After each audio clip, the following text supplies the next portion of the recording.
My name is Marissa Hill, and I am an executive producer. I have my own media outlet as well called Shade Studios, and we have, yeah, right here, my team's in front. But I'm so excited for our panelists today. We have some amazingly talented individuals. I'm going to start by introducing each of them. First up, we've got from Middletown, Chris Passig. Hello. Hi.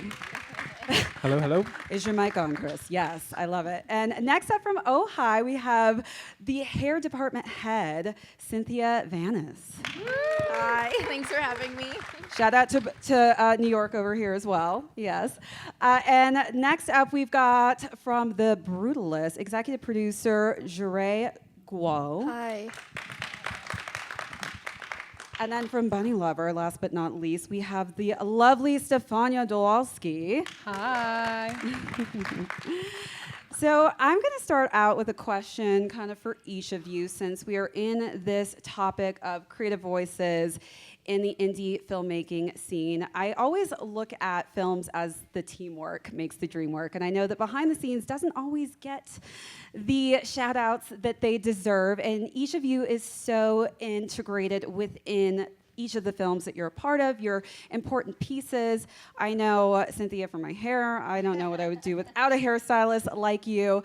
But I would love to know from each of you, as far as all of the projects that you're working on here at Sundance. I know The Brutalist is already out, so apart from that, what kind of drew you to these projects? And as far as like your creative vision and expertise, why did you think it was a perfect fit? I'll start. What drew me to Bunnylovr was I actually worked with Neon Heart Productions prior to Bunnylovr. They produced my first feature, Tenderberry, that I edited last year, and it premiered at Sundance 2024. So that's how I first heard of Bunnylovr, is they put in a strong recommendation for me to be the editor. And I read the script, and I was just really drawn to the female story. And like, I really love female stories, and I just thought it was a really non-judgmental take on sex work, and it was a very nuanced script, and it just kind of felt like all of these things in the script just felt very valid to me. And then I met Katerina, the director, and she was so lovely, and I was like, I just have to do this, like, because I knew Tristan and Rhiannon from Neon Heart, and then I met her. I was like, this feels like such a safe space to go into a long project, because, you know, when you're editing, you're working for months. Granted, Bunnylovr was just a 3-month edit process, so it was really short. But I just felt like this would be a really comfortable and safe place to explore and to, you know, really kind of get more into narrative editing, because this is only my second feature. Wow, congratulations. Only second. I mean, that's great. Anyone else? So I haven't done indie film in a while, and with the strikes and everything, just everything looks different for us, right? And I had a friend who had worked with Molly Gordon before, and she works with her on The Bear, and she couldn't come to New York to do this film, so she put my name in, and I walked in for the interview, and they were like, oh no, we just want to give you the job. And I was like, oh, okay. I didn't know like all the logistics or anything, but I read the script in one sitting, which I feel like a lot of times is rare, like you're doing multiple things, and I read right through it, and I felt really connected to it, and I found pieces of myself in it, and I just was excited about it. I done a series for HBO called Telemarketers, and the directors of Middletown, Jesse Moss and Manny McBain, really liked it and wanted to bring some of that sensibility to Middletown, which was kind of surprising because, you know, their films, Boy State, Girl State, they're very disciplined, they're very elegant, and if anyone has seen Telemarketers, that is not what that is. So yeah, they told me they had this story about some high school students and an English teacher want to be filmmakers, want to be investigators, and sent me some footage of these people trespassing at a dump and like kind of pointing at toxic waste with a stick. And I was like, this is for me. Toxic waste. What an interesting thing to be really excited for. I love that. Oh yeah, for me, Brutalist is the project everyone knows it's been like 7 years. It's a super ambitious project. I joined the team a little bit later because the reason I want to support it is Brady, the director. He's such a talented. He's like early 30, and he haven't done so many features. I think this is his like fifth picture. The fours before that is all like low budget, around 1 to 2 mil. But for this Brutalist, like I read the script, it's such a like ambitious one and also like high concept, but the budget was is only like 9.8. So I really want to support that on that way. And also the topic that Brutalist has is kind of rare to see nowadays. Yeah. I love that. Now, that 9.8 budget still astonishes me. My goodness. It looks like a $200 million budget Yeah, film. exactly. It's Yeah. incredible. This next question, I'd love to ask Chris and Stephania. I know that editing is huge when it comes to shaping a film. Is there a specific scene in each of your films that you found extremely challenging, or one that just stood out to you that was your favorite to edit? I think for me, so in Bunnylovr, the main character has a relationship with one of her clients who is on a laptop. So one of the main characters of the film is on a laptop for a good portion of the film. Meanwhile, he has his video off for the first few scenes that you hear him. So that was so challenging to, craft a relationship with the main character, Becca, and have her and Jazz, the client, have this sort of charming relationship at first, this kind of flirtatious kind of engagement. And that was really hard to do when the image was 98% just the framing of the shot was just a black screen. So that to me was really challenging to kind of draw that out and really craft a relationship between them. I'd say that was definitely something that I didn't think about before when I was reading the script. I was like, oh, we're surely gonna see him, or oh, it's gonna, it's gonna fly by fast, but those scenes really were a lot longer. So I think that was one of the challenges. Another challenge, which is always helpful in the edit, is to have test screenings. So we held a few test screenings, and we realized in our first test screening that the main character, she has a relationship with, Jazz, the client, and then meanwhile she runs into her dying estranged father. We realized that those two narratives were developing at different paces, and it kind of threw off the like resonance that you're supposed to feel from the main character. So we kind of had to go back in and resequence the scenes with her father versus the scenes with her client. Some extra work, it sounds like, for you. A lot of edit work for sure. Some sleepless nights. Yeah. Oh yeah. So yeah, and then on Middletown, there's not like one particular scene that stands out, but I can say that, I've been really lucky on these telemarketers and on Middletown to have experiences that are pretty close to the subjects in the film. So like on telemarketers, this guy Sam is a high school dropout, and he's working in a call center, and he's a wannabe filmmaker, and it doesn't think it'll ever happen, and friends with drug addicts, and something that was very similar to where I was in my 20s. And similarly in Middletown, like these, you have these muck-raking students kind of in this conservative town with like a lefty socialist teacher. And when I was in high school, very similar thing with someone who pushed me to do that kind of thing. So how that relates to editing is you can kind of, when you have a direct relationship to the scenes themselves, you can focus on the emotion, you can tap into the emotion in a way that you can't when that's not the case. So it's really cool. It's like it's kind of approaching things the way that an actor would.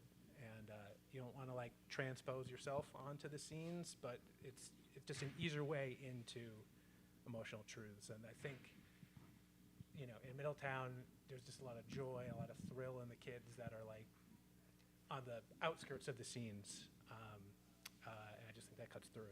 So yeah. And you're obviously a toxic waste connoisseur now, of course, Yeah, right? that too, Yes, yes. everyone. And I love that this is actually in Rockland County. I go there all the time. I've got family up there. And I'm sure visually it was really nice to edit. It is very pretty up there. It is above the surface. Above the surface. Except for the toxic waste, everyone. Yes, that's not so pretty to look at. Cynthia, I would just love to hear about, I know hair is so powerful when it comes to being this strong tool that gets overlooked sometimes, unfortunately, and I need you every day of my life. If I could hire you every day, I would, Cynthia. But how did you collaborate with the director, the costume department, and really creating these beautiful hair looks for the different scenes on set for this film? So Ojai is set over like 3 days, so there isn't like a lot of moments for change.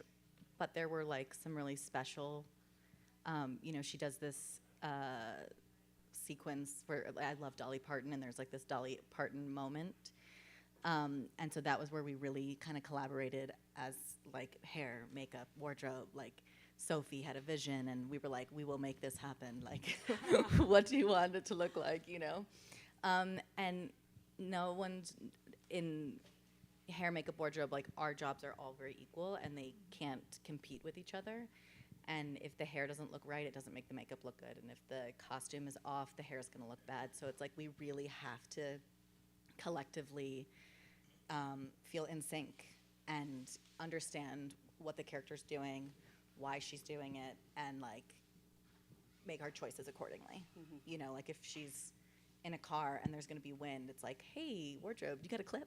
Like, or a hat, or, like if we're outside, like there's all these, we have a stunt double or something, like hats are helpful. Like there's all these other elements that you have to think about when you're trying to create a character and a look for whatever it is. Is there ever a moment where someone comes with their own mood board and you just have to say, no, I'm sorry, like this is not the right hairstyle?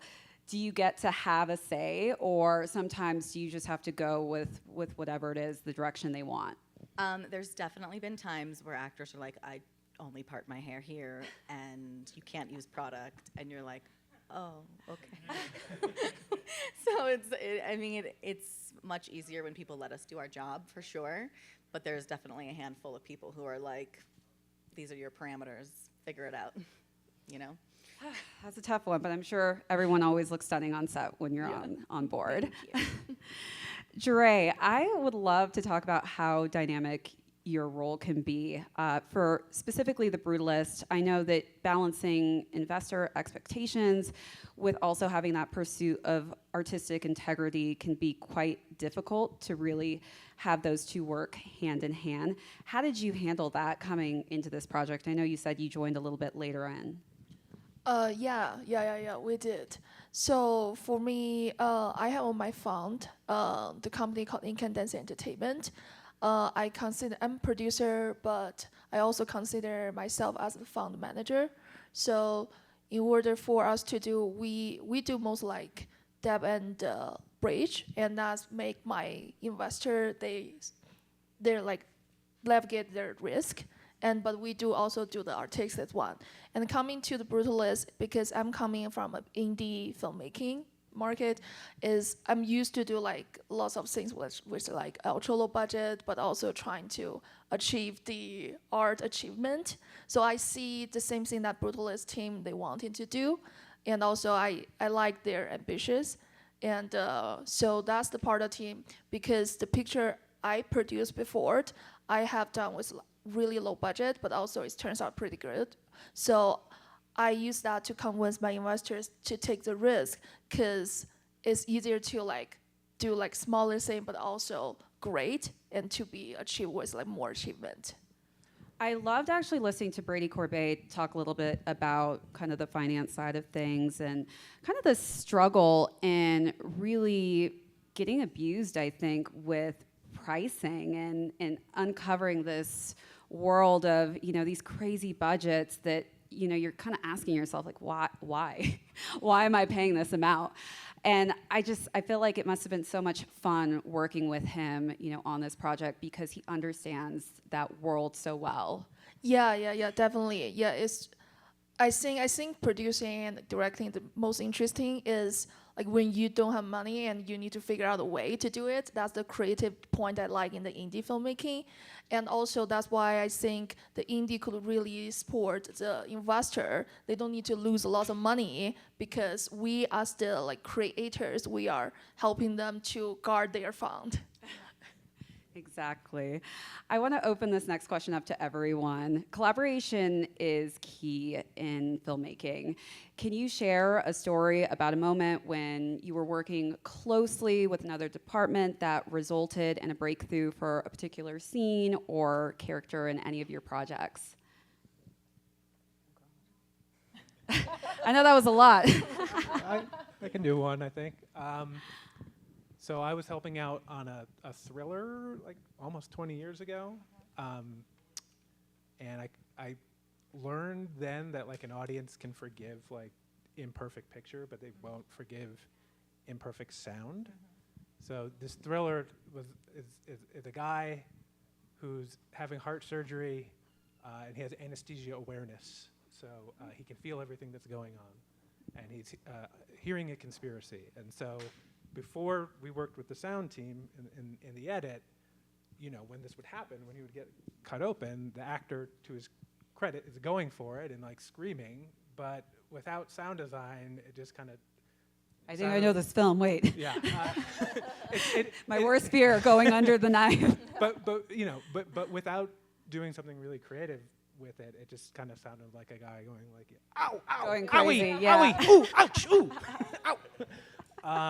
And it took, you know, before we even went into the mix, a lot of trial and error with the sound team to try not literal sound and beds and, you know, how do you make it sound like your fabric of your universe is being torn apart and there's not a real, you know, that's not really labeled in the sound effects library.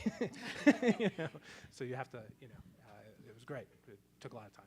And I feel like with editing, you really have to have a strong sound base before you picture lock, right? You kind of have to know that the scenes are working and the motion is there. Granted, you can always spruce things up when you move on to sound design, but I feel like you really need to have that. So that's amazing whenever you have the opportunity to collaborate with sound early on. Right. You know, Totally. in my case, in Bunnylovr, it was such an indie film. It was so fast. It was 3 months of editing, so it was, 12 weeks. I really didn't have a chance to collaborate with sound with the composer beforehand, so I really had to make sure that a lot of the sound design was working and was really strong and, would really be similar to what happens in the mix and sound design later. And of course, I would love to have had the film score earlier just so I know the tone and we would be sure about that. But I feel like in a lot of indie films, you just don't have the budget. You can't hire that composer early on. They're trying to only work in the X amount of weeks that they can afford to. So you really have to kind of be like, just kind of take it as a whim and just really hope that you can just like believe in it after the picture lock. For me, like the editors, you guys are huge because there's a moment where sometimes an actor will just like tuck their hair and then there's no other time when that is and you're like praying that the editor's gonna be like aware of those things and it doesn't look like Wait, we're not continuity doing doesn't our matter job. though. No, continuity doesn't matter. It does to me. It does to my soul. No, that's fair. That's very fair. But yeah, no, I'm always grateful when I like see that things are just cohesive and, nothing's blaring out from an edit, Editors coming in to save that one piece of hair strand sticking out, right? Yeah, I would say collaborating with hair department is super important. The hair makeup, because Thriller I produced last year, we have around 18 days shoot, but normal like per day we have like 5 to 6 female actresses, and that's like really crazy because like they all have wigs and we have Latino, Asians, Black, and white, all the like people, and it's so hard for us to manage the time wise. So it's like lots of communication with the stars, with the hair makeup team, with the AD team. But it took us like 2 weeks of prep to figure out how we're gonna do it, how we're gonna like adjust the time. So I think that's the things I learned. Yeah. Love that. Chris and Stephania, as editors, has there ever been a moment where you really pushed to keep a scene or you pushed to actually cut out a scene? And did that ever affect an emotional arc or part of the storytelling? I feel like I really pushed for Bunnylovr for the intro. The first section of the film is this very like ADHD frenetic teaser opening where Becca is doing a group cam show and she's camming to a lot of people who are responding to her on chat. And so I just really wanted to open the film on this teaser moment where it was more so about the performance of camming, and it's very much unlike the rest of the film, but I kind of just love that taste of it. And even though it was a slight misdirect for the rest of the film, I really fought for that since the beginning of the rough cut. Another thing was, and this happened on my last film, but we had 5 different story beat endings, and I feel like that is something in narrative film where you do want to wrap up every storyline, but I learned that you don't always have to do that viewers kind of get bored towards the end and then it doesn't resonate if you have to wrap up every storyline. So I was earlier on trying to reduce those beats, but of course in the edit process you just kind of have to leave things long until they naturally come out. Even if you know it's not going to belong there, you just have to let the test audience tell you that, or other people who are watching the film, and give that feedback. So Middletown, it was a very short schedule. We were all kind of on the same page, didn't have to fight for much, but there was one scene where the town is all gathering to talk about all the toxic waste problems they're having, and the town hall meeting starts with a 10-year-old girl reading a poem about toxic waste. I happen to bring it with me. I'm not going to read the whole poem, but Oh, you brought a little poem. I love this. so her poem goes, he smiles a happy tinkling smile as he paints mom's fingers red. And if he spills it in the pond, 3 minnows may soon be dead. And there was no poignancy to that. It was just really funny to me. I don't know, black humor, gallows humor. And when I saw it, I was like, I don't care if this movie's 3 hours long. Like, this poem is going to be in the movie. And it's like silly to say that, but this project and telemarketers both, like, they're serious topics, but they're extremely fun. It's like, it's a way to get a serious issue in front of people where it doesn't feel like work, and you just, digestible jokes, funny, fun, nutritious candy bar. So More nutritious than the toxic waste. yeah. Yes. So how, when you're working with the director, how do you navigate the scenes that they want to cut versus the ones you want to cut versus the ones that you want to keep and they want to keep? Like, how is that back and forth for you as an editor? I would say it's, just being open to experimentation and not fighting at the top. Always, things can work their way back in. And then personally, and not just for Middletown, I think in general, it's if you have an idea that's not particularly well received, whether it's adding or subtracting, it's just keeping it in your pocket and knowing the time to play the card. Because it's not just directors, like I think any creative or any person needs to see things for themselves as opposed to. And I feel like as an editor, it's important to remain open throughout the whole editing process. There's, points where you're moving along and things are feeling good, the rough cut's coming together, and you're like, yes, yes, yes. And then you have to remain open to break it again and to repuzzle and resequence, because there might be something else that you didn't think about. And of course, sometimes when you're getting so close on the rough cut, you're like, I don't want to touch anything. I don't want to pull one thread and ruin things. But I find I have to really remain open. And if the director wants to pull something out or add, I'm like, okay, let's You're try. along for the ride. Yeah, it is a journey. Cynthia, I would love to know on Oh Hi, were there any challenging moments on set, whether it's extreme weather, difficulty with even clothes that they're trying to put on that really just kind of aggravated the hair that you had to deal with? So the lead character's car is like, I don't even know what year it's from, but it's like super old, and there was no air conditioning in it. Oh no.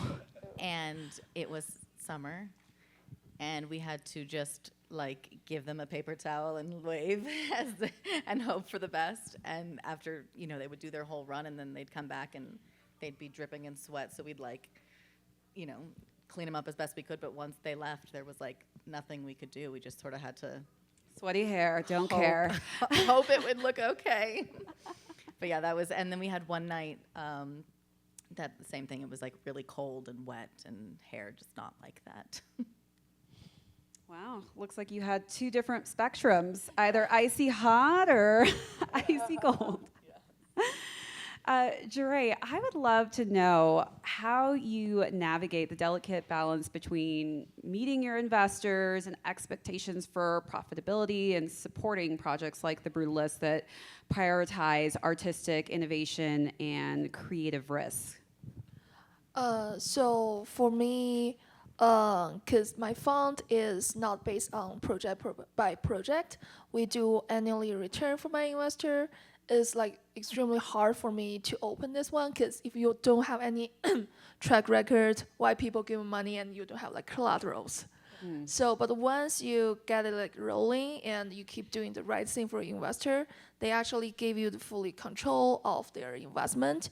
Because to me, when I'm meeting my investor, most of the investor I know they are not coming from like film industry. There are some doing other business, so they actually don't have like artist take in films. What they only care about is the number.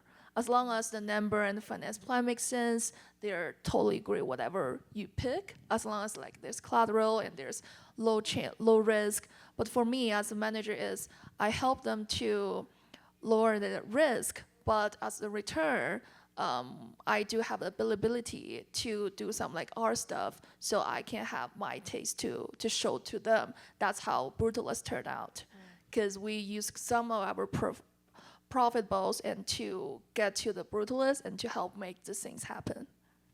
Was it easy then coming in with the Brutalist storyline to pitch, or was it a challenge? So for me, it's like I don't need to pitch them any project. I pitch the finance plan of my company. Yeah, for that, was that difficult? Yeah, that's pretty hard. It's like they need to see the annual report. They need to see what the previous deal you have made, what's the profit you made annually, and how you can maintain to doing that, and what's the type of collateral you can provide for case by case. But in terms now to the project, like what I'm doing and which one I'm picking, as the like return, I don't need to pitch the project to them. So that's gave me a lot of like control of the project I pick. And how was it working with Brady on this project? Was it just a amazing kind of partnership throughout? Yeah, for me as a financier, I didn't work a lot of time with the director. I work a lot with the producer team, and they are like amazing. That's why I want to join this team, because the lead producer Andrew on this one, he's like pretty young, so it's not like he's thinking about like old school way. He's so creative with doing the things. That's how we can make this movie happen with this so little money. So that's the point I really like enjoy and collaborate with them. Still astonishing, $9.8 million. I can't wrap my head around that. It's incredible. Yeah, it is. In this question, I want to open the floor up to everyone as well. Each of you has contributed something unique to your project. What's one aspect of your work on your films that you're particularly extremely proud of and excited for audiences to really engage and see? So I was gifted a bunch of vintage hair like ornaments, and I always try and include them in each of my films as like my own little like Easter egg that I just know exists. And we had a clip that was this vintage like 70s clip that became a huge plot point in the movie. Wow. And every time, and the clip was like, everyone's like, who has the clip? Like, is it props? Is it Cynthia? Is it wardrobe? Like, where's the clip? And I was sitting with Art when we saw the premiere yesterday, and when there's like a huge image of just the clip, like big screen grab of the clip. And I don't know, that gave me a lot of joy. I was like, wow, I don't think people realize like this clip was such a... Who got to keep the clip? Me. Oh, yay! Yeah, it was my clip, and yeah, she lives with me, she lives on. I hope the clip wins an award. That would be incredible.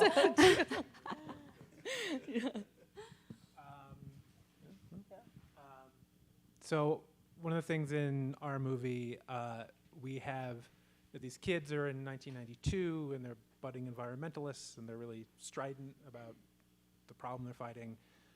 And they're interviewed as adults for the film, and they interact with some of the footage of themselves as kids. And I don't know, it's like, if you had to watch a video of yourself like coming home like Thanksgiving freshman year of college and like lecturing your parents on like the way the world should be or the way the world works, like personally, like I would, going into this movie, I'm like, well, I'd cringe a little bit, or like just being too earnest about anything when I was a kid, like makes me uncomfortable. And now, like seeing this, you can kind of see people see these younger versions of themselves and like get over like the fashion or the hair, and see just really strident versions of themselves before like the world has come in to intervene. And yeah, I think it happened for me. I think it's going to happen for the audience to like go back, and especially like, you know, when everyone's like fighting off of political apathy right now, to like see yourself like really like rah about something. I don't know. I think it's going to hit people in a unexpected way. I love that. I think for me, I can't think of one scene in particular, but for me as an editor, I'm just really proud when I can convey the director's vision. Like in the edit, I'm just excited about creating a space where I, you know, really try to listen to them and direct the edit towards their vision and how they want it, but also get in there carefully and, you know, give my critiques, give my opinion, and kind of just navigate it. So yeah, I think for me, it's just, if I did my job of helping you convey your vision, then I'm proud of that. For me as a producer, like I like the point that I started as like land producer, doing all the physical production for TVs and like genre movie, and then I realized with all those stuff, there's something I want to tell, like to the audience, like with social stuff. So with the stuff I do nowadays, I still like focusing on genre from the finance point, but we'd like to like hit the social point for each movie and bring up a voice to the audience. Because there are so many things like happening in the world, like human trafficking and like lots of things that thing happened. We cannot do, like, it's hard to do a drama based on that with like lower skill. So what I'm trying to do, I'm always picking the script that tell a genre story, but also there's meaning, have the audience to think and to realize what the real world is happening. And that's things I'm really proud of. I love that. And before we close out, I would love to know just any potential future projects you're looking forward to working on that anyone that has attended this panel can look forward to seeing. Sworn to secrecy. I don't know about you. I know. If you're not sworn to secrecy, I'm trying to get some stuff out here for everybody. Yeah. I mean, I'm open for narrative projects. My main experience is in commercial editing. I've been doing that for 10 years, so I have some commercials lined up after this. But I am looking for the next feature so I can come back to Sundance for 3 years in a row. 3 years. Yes, Stephania. Yeah, third time's the charm. That's what they say. I'm mainly looking for like either genre stuff or anything related to like based on the true story. That's the things like I'm like to focusing on. Yeah, I'm having an action filming next month in Kentucky, and I also have developing a lifetime story for Cuban baseball players this year. very cool. Sign us up, yes. Anything on your end, Cynthia? I That mean, you can talk about, of course. I worked with a really great group this last go around, and some of the actors are in development for some other things, and they're like, you're with us forever now, so hopefully that, is accurate, and we keep working together because it was really fun. I love that. Chris is sworn to secrecy, so I guess you're going to have to get it out of him later today. I can't. But I just want to thank each of you for being on this incredible panel. Congratulations on your projects and just being here at Sundance. This is such a huge accomplishment. So if we could give Chris, Cynthia, Stephania, and Jiarui a round of applause.